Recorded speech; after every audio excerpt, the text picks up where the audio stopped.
The safe clicked open at 2:17 a.m., and the metallic rasp sliced through the stillness of the house like a scalpel. I froze in the hallway, one hand gripping the flashlight I'd meant for a midnight snack raid, its beam wobbling across the carpet. Emily knelt in front of the wall unit tucked behind the winter coats, her back rigid, shoulders tense. The combination, our wedding date, June 14, had always been a joke she loved. If you ever forget, just remember the day you promised forever. Tonight, she hadn't forgotten. She remembered perfectly. She didn't notice me. The hinges sighed as she eased the safe door wider.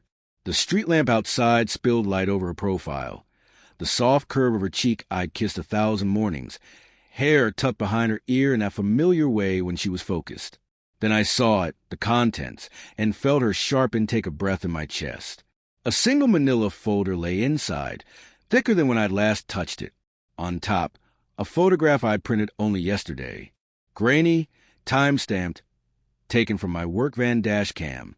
Emily pressed against the brick wall outside O'Malley's pub, lips locked with a man whose face I now knew better than my own. Beneath the photo, a stack of bank statements marked in red. Withdrawals on the exact nights she claimed book club. And under that, the ultrasound I'd found wedged in her glove compartment 2 weeks ago. The name wasn't mine. Her fingers hovered, trembling as if the paper might burn her. The triumphant, almost giddy smile she'd worn when she thought she was alone collapsed into something raw, animal. A sound escaped her, half sob, half gasp, and she rocked back on her heels. My voice cracked like thin ice. She spun around, eyes wide, folder clutched to her chest. The flashlight caught the tears, streaking her mascara. "Jack," she whispered. "My name, it's not, this isn't, don't." My words scraped my throat. I stepped into the closet, coats brushing against me like ghosts. "Don't lie.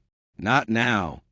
She looked down at the evidence in her arms, then at the open safe, then back at me, and I saw it. The precise moment her mind raced through every possible excuse and found none that would hold. The silence thickened, heavy with 12 years of mortgage payments, inside jokes, the way she used to hum while folding my T-shirts. I was going to tell you after the baby. The baby, metal on my tongue. Say his name, Emily. Say the father's name. Her lips parted, but no sound came. The photograph fluttered from the folder, landing between us. Face up, Connor Reed, my project manager, the man who had patted me on the back last month and said, "You've got the best wife, Jack. Don't know how you pulled that off." I laughed, short and ugly. "How long?" I asked. "For months," she admitted, breath rattling, as if she'd been holding it in forever. "It started at the Christmas party. You were late, stuck in traffic, and he listened when I talked about feeling invisible. You were always working late, always tired, and I crouched, picked up the ultrasound. The tiny bean shape blurred. Invisible, right? Coming home to you every night, falling asleep with your head on my chest. That was me ignoring you." Tears streamed faster. "I know how it sounds. I hate myself, Jack. I hate what I've done." My voice shook. "You let him touch you in our bed?" She flinched as if I had struck her. "No, never here. I couldn't." She swallowed. "Hotel off Route 9. I paid cash." Cash? Every detail clicked into place like a sick puzzle. I felt the room tilt. "And the safe," I said, voice low. "You thought I was hiding money, drugs, whatever you imagined," she whispered, hugging her knees. "You'd been distant, secretive. I found the combination written on that stupid sticky note in your desk, and I needed to know if you were leaving me first." I stared at the woman I'd built a life with, the one who knew I took my coffee with exactly 2 sugars, who knew I cried at the end of It's a Wonderful Life. I was saving for cabin, the one she'd pinned on Pinterest, an A-frame by the lake. I wanted to surprise her for our 15th anniversary. Then the dam broke, ragged, unstoppable. She crawled forward on her knees, reaching for my leg. "Jack, please, we can fix this. Counseling, whatever you want. The baby isn't mine." Ash in my mouth. I said it anyway. "You know it. I know it. Connor knows it." She collapsed, forehead pressed the carpet, shoulders heaving. I backed out of the closet, flashlight beam jittering across the walls. Our wedding portrait smiled down at me in the hallway. Her in lace, me in rented tux, both 25 and invincible. I wanted to smash it, but my hands wouldn't move.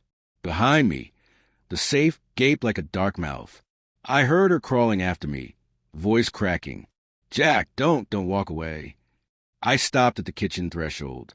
The fridge hummed. On the counter, the lunch I'd packed her that morning. Turkey on rye, crusts cut off because she hated them. I turned. "I'm not walking away, Emily. I'm standing right here, in the wreckage you made. And tomorrow, I'm calling a lawyer. You can have the house. I'll take the dog. The baby, that's between you and Connor." She rose unsteadily, folder crumpled against her chest. "What about us?" "There is no us," I said. The finality hit like a punch. "There's you, there's me, and there's the lie we've been living. I loved you so much. I'd built a whole future inside a metal box.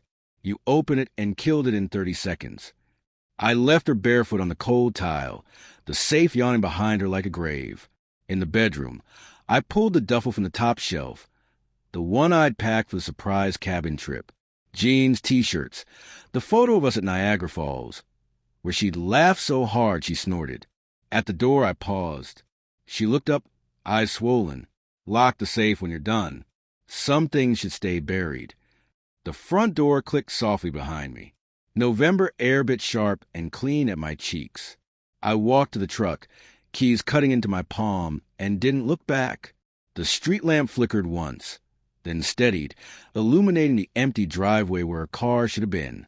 Somewhere inside, a woman I no longer knew was learning what forever really costs.